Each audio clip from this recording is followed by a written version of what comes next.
1000 daysல 1.5 million நம்ம earn பண்ண போறோம். ஏர்ன் பண்ணி ஒரு கடனே இல்லாத ஒரு வீட்டை கட்ட போறோம். இன்னைக்கு டே 56ங்க. 56ஓட இன்கம் பார்த்துடலாமா?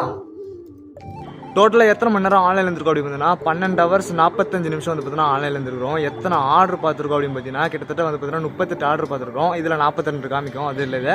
ஸோ வந்து பார்த்தீங்கன்னா ஆர்டர் ஏர்னிங்ஸ் மட்டும் எவ்வளோ ஏர்ன் பண்ணியிருக்கிறோம்? 1933 ரூபா ஆர்டர் ஏர்னிங்ஸ் மட்டும் ஏர்ன் பண்ணியிருக்கிறோம். ஸோ இதில் வந்து பார்த்தீங்கன்னா இன்சென்டிவ்ஸ் ஆகணும் இல்லையா? இன்சென்டிவ் வந்து பார்த்தீங்கன்னா நம்ம தேர்ட் முடிச்சிட்டோம். தேர்ட் முடிச்சது வந்து பார்த்தீங்கன்னா ஒரு 790. இதில் வந்து பார்த்தீங்கன்னா அந்த லாகின் போனஸ் வந்து பார்த்தீங்கன்னா நம்மளால் முடிக்கவும் விடலை. ஓகேங்களா? ஸோ இப்போ வந்து பார்த்தீங்கன்னா இன்சென்டிவ் அண்ட் நம்ம ஆர்டர் ஏர்னிங்ஸ் சேர்த்து அப்படின்னு பார்த்தீங்கன்னா டோட்டல் அமௌண்ட் நமக்கு எவ்வளோனா 2723 ரூபா ஏர்ன் பண்ணியிருக்கிறோம். அதாவது வந்து பார்த்தீங்கன்னா ஆர்டர் ஏர்னிங்ஸ் ப்ளஸ் இன்சென்டிவ் சேர்த்து.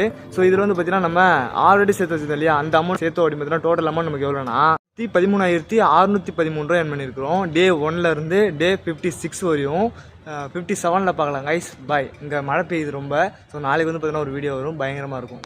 Bye guys.